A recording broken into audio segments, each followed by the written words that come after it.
सानाम को जोहार की ईश्वरा भागी संबाद माथाय 10 रिया 22 रे मेनेट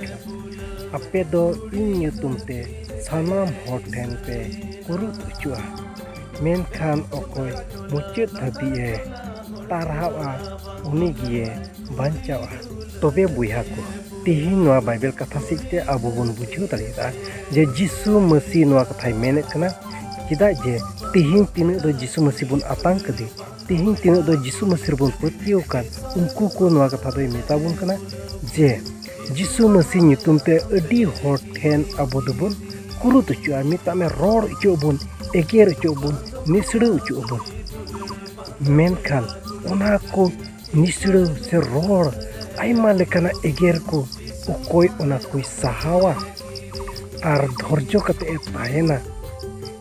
मिता में प्रभु जिसु मसीह रे तिंगुट रहा ओने उनी गिए बांचा आमेन।